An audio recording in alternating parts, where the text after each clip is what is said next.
UI movie అయితే high level ఉంది. So మేమైతే ఒక ఎక్స్పెక్టేషన్స్తో వెళ్ళాం, but it's beyond expectation. So అంటే బోత్ తెలుగు అండ్ కన్నడ ఆడియన్స్కి బాగా కనెక్ట్ అవుతుంది. నాట్ ఓన్లీ కన్నడ, తెలుగు ఆడియన్స్కి కూడా బాగా కనెక్ట్ అయ్యే మూవీ. ఎవరైనా అంటే మన హీరో కాదు కదా, మనం వెళ్ళకూడదు అంటే వెళ్ళకూడదని కాదు, బట్ ఏం వెళ్తాంలే అని కొంతమంది స్కిప్ చేస్తారు మూవీస్ చూడడం, కన్నడ ఫిల్మ్ ఇండస్ట్రీ మూవీస్ చూడడం. బట్ ఇదైతే చాలా కంబ్యాక్ అనుకోవచ్చు ఉపేంద్ర గారి మూవీస్కి. చాలా బాగుంది. చాలా అంటే మంచి సినిమా అన్న, మంచి సినిమా అని ఎవరైనా సపోర్ట్ చేస్తారు, కామన్ ఆడియన్స్. ఇది ఒక మంచి మెసేజ్ సినిమా, మంచి సినిమా. ఉపేంద్ర గారు అంటే ఒక జానర్ ఉంటుంది, ఆ జానర్ని 100% కాదు 200% సక్సెస్ అయ్యారు.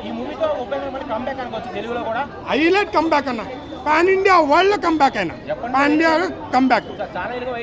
అంటే ఇంతకుముందు అంటే మనం ఉపేంద్ర గారి నుంచి ఒక ఆడియన్స్ అదే ఎక్స్పెక్ట్ చేస్తాం. ఇప్పుడు మన రజనీకాంత్ గారి నుంచి ఎలాంటి మేనరిజం స్టైల్ ఎక్స్పెక్ట్ చేస్తామో, ఉపేంద్ర గారి గురించి ఒక సోషల్ కానీ అన్ని జానర్లోంచి ఒక మూవీ ఎక్స్పెక్ట్ చేస్తాం. అలాంటి మూవీ మళ్ళీ నాకు వచ్చిందని నాకు అనిపించింది, ఎందుకంటే నేను చూశాను కాబట్టి నాకు అనిపించింది. సినిమా అయితే చూడాలి. ఈ సినిమా చూడాలంటే మినిమం డిగ్రీ అవసరం లేదు, 10th క్లాస్ అవసరం లేదు, ఇంటర్ అవసరం, బుర్ర ఉంటే చాలు. బుర్ర ఉంటే కంపల్సరీగా సినిమా అయితే కూడా చూసిన వాళ్ళందరూ కూడా ఫస్ట్ ఇలా పట్టుకున్నాం, లాస్ట్ ఇలా ఎగరేసుకున్నారు.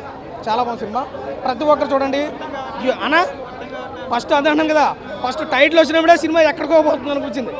సినిమా మధ్యలోకి వెళ్ళిన తర్వాత, క్లోజింగ్ వచ్చిన తర్వాత, ఎండింగ్లో అప్పుడు అర్థం సినిమా బాగుంది. సినిమా చూడండి, ఎందుకంటే సమాజం ఎలా తయారైపోతుంది, సమాజం ఎలా తయారవడానికి కారణం ఏంటి చూపించాడు సినిమా.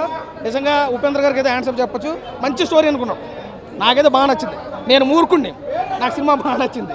బాగుంది సినిమా, ప్రతి ఒక్కరికి నచ్చుతుంది సినిమా చూడండి. Thank you. ఫస్ట్ స్టార్టింగ్ నుంచి ఆ సీన్స్, ఆ సెన్స్ ఆఫ్ హ్యూమర్, అలాంటి సినిమా ఒక్కొక్క సీన్లో అర్థమైపోతుంటే ఆ నవ్వులు ఉంటాయి ఫస్ట్ హాఫ్ మొత్తం. ఆ క్లైమాక్స్ తీసు ఇంకో డబల్ యాక్షన్ సీన్స్ అన్న, సత్య అది వేరే క్యారెక్టర్ మామూలుగా ఉండదన్న. ఇలాంటి సినిమా నువ్వు చూడలేదనుకో, నిజంగా పోయా, నిజం చెప్తున్నా, వేరే లెవెల్. ఇంకో కొంతమంది అంటారు ఎందుకు అంటే ఇంగ్లీష్లో అంటారు భయ్, ఇప్పుడే చూశాను భయ్యా సినిమా యూఐ బ్లాక్ బస్టర్ భయ్యా సినిమా.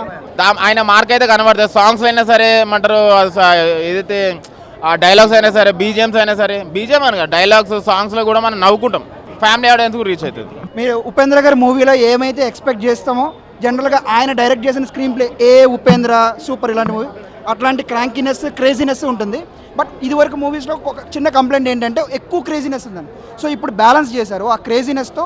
కరెంట్ సోషల్ ఇష్యూస్ 2024లో ఎలాంటి సోషల్ ఇష్యూస్ ఉన్నాయని తీసుకుని దాన్ని చాలా ఎంటర్టైనింగ్గా చెప్పారు, చాలా కరెక్ట్గా మిక్స్ చేసి చెప్పారండి. ఇప్పుడు మనకున్న బ్యాడ్ హ్యాబిట్స్ నుంచి. సో 2 ట్రాక్స్ ఉంటాయి. యూ అంటే మీరు సొసైటీతో ఎట్లా ఇంటరాక్ట్ అవుతున్నారు, మనతో మనం ఎట్లా ఇంటరాక్ట్ అవుతాము. సో రెండింటిని కవర్ చేస్తే బాగా తీశారండి. ఉపేంద్ర గారి ఫ్యాన్స్కి బాగా నచ్చుతుంది, మిగిలిన వాళ్ళకి కూడా నచ్చుతుంది. దాని రీజన్ ఇష్యూస్ అయితే కరెంట్ 2024 ఇష్యూస్ని. అండ్ ఏదో ఎలైటిస్ట్గా కూడా లేవు, ఏదో లెక్చర్స్ ఇస్తున్నట్టు కూడా లేదు, చాలా ఎంటర్టైనింగ్ ఉన్నాయి. ఇది యాక్చువల్గా ఫ్యామిలీ ఆడియన్స్ 100% చూసే మూవీ అండి, ఎందుకంటే it is more social issues మీద ఎక్కువ తీశారు. ఆయన క్రేజీనెస్ని సెకండ్ స్టెప్లో పెట్టుకున్నారు. యూఐ అంటే ఏంటంటే స్టోరీకి వెళ్ళొద్దు, ఎంటర్టైన్మెంట్ అంటేనే స్టోరీ వెళ్ళాలి. ఇంటెలిజెంట్ మాత్రం వెళ్ళకండి ప్లీజ్, టాపర్స్ వెళ్ళకండి, బ్యాక్ బెంచర్స్ వెళ్ళండి. ఈజీగా చూడొచ్చండి, అలాంటి ఏం లేవు. జస్ట్ బీజిఎమ్స్లో బంచిక్స్ ఉంటాయి అంతే, కానీ నార్మల్గా ఏం లేవు మూవీలో. ఫ్యామిలీతో వెళ్తేనే ఎంటర్టైన్మెంట్ ఉంటుంది, స్టోరీ పర్పస్గా వెళ్ళొద్దు మూవీ చూడడానికి. ఒక ఎంటర్టైన్మెంట్, ఎంజాయ్మెంట్. అసలు ఫాల్తు కావాలంటే ఎవరు తిరుగుతారో వాళ్ళు వెళ్ళండి ఫస్ట్ అంట. సూపర్ ఉంటుంది మూవీ, ఉపేంద్ర గారి డైరెక్షన్లోనే ఉంది, మామూలుగా ఉండదు. యాక్షన్, సినిమాటోగ్రఫీ కూడా చాలా వరకు సూపర్ ఉంటుంది. బీజిఎం మాత్రం నెక్స్ట్ లెవెల్ ఉంటుంది మూవీలో. ఒకటే చెప్తా, నాది పెద్దది, నేను చూస్తాను. ఎంగేజింగ్ అంటే దాంట్లో ఒక టాపిక్ కూడా ఉంది, ఏంటంటే వాళ్ళ మమ్మీకి కొంచెం అబ్యూస్ చేస్తారు, వాళ్ళు ఎన్విరాన్మెంట్ని కూడా కొంచెం పాడు చేస్తారు. మన పొలిటీషియన్స్ అయినా ఎవరైనా పెద్ద పొజిషన్లో ఉన్న వాళ్ళు ఎన్విరాన్మెంట్ని హామ్ చేస్తారు, వాళ్ళ మమ్మీని కూడా పర్సనల్గా హామ్ చేస్తారు. ఆ స్టోరీ బేస్డే ఉపేంద్ర ఉంటుంది, డబల్ రోల్. సో చాలా వరకు మూవీ బాగుంటుంది అంతే. కాకపోతే ఆ కల్కి వర్డ్ అనేది ప్రాపర్గా యూజ్ చేసుకోలేదు అంతే అండి. Thank you. ఆయన డైరెక్షన్ ఆయన వేరే లెవెల్ అని చెప్పొచ్చు.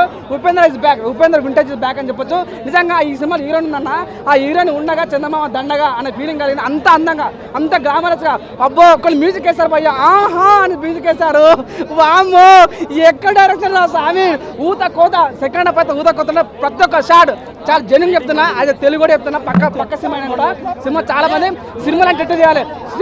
సినిమాలందు ఈ సినిమా వేరయ్యా, విశ్వదాభిరామ ఈ సినిమా సూపర్ హిట్ రా మామ. ఈ సినిమాలో ప్లస్ పాయింట్స్ ఏంటంటే సినిమా స్టోరీ వెళ్తూ ఉంటే జనాలు అర్థం చేసుకొని ట్రై చేస్తూ ఉంటారు కానీ సినిమా అర్థం కాకుండా ఉంటుంది. అదే ప్లస్ పాయింట్, అదే స్టోరీ. భయ ఇప్పుడే యువై సినిమా చూశాను. థియేటర్లో ఉంటే అంటారు ఆపేంద్ర, ఈ సినిమాలో ఉన్నాడు ఉపేంద్ర. వేరే లెవెల్ అసలు. మన రష్మి గారి క్యారెక్టర్, రేష్మి గారి క్యారెక్టర్ కానీ, మన శంకర్ గారి క్యారెక్టర్ కానీ, మురళీ శర్మ గారి క్యారెక్టర్ కానీ, ఉపేంద్ర వన్ మన్ షో అని చెప్పుకోవచ్చు. భయ 2 క్యారెక్టరైజేషన్, ఒకటి భగవాన్ క్యారెక్టర్, మరొకటి సత్య క్యారెక్టర్ చేశాడు. వేరే లెవెల్ అని చెప్పుకోవచ్చు. కానీ సినిమా చూసిన తర్వాత నాకు ఒక్కటే అనిపించింది, ఆ సినిమాలో అసలు ఏ దానికి ఫోకస్ చేయాలో నాకు అర్థం కాలేదు. ఆ సినిమాని ఎందుకు ఇటు చేస్తున్నామో నాకు అర్థం కాలేదు. ఈ సినిమాని అసలు ఇంటెలిజెన్స్ చూడదు భయ, మూర్ఖులు చూడాలి. ఇంటెలిజెన్స్ ప్రకారంగా రేటింగ్ అయితే నేను 5కి 4 ఇస్తా, మూర్ఖుని అయితే 5కి 5 ఇస్తా భయ సినిమాకి. నిజంగా ఒక రామ్ గోపాల్ వర్మ కాన్సెప్ట్ థియరీలో ఉంది భయ సినిమా మాత్రం. ఉపేంద్ర క్యారెక్టరైజేషన్ కానీ ప్రతిది పాయింట్ ఆఫ్ వ్యూలో చూసుకుంటే వేరే లెవెల్ అని చెప్పుకోవచ్చు, వన్ మన్ షో అని చెప్పుకోవచ్చు. ఒకసారి ప్రతి ఒక్క థియేటర్కి వెళ్ళి చూడండి, మంచి ఎంజాయ్ ఉంటుంది భయ.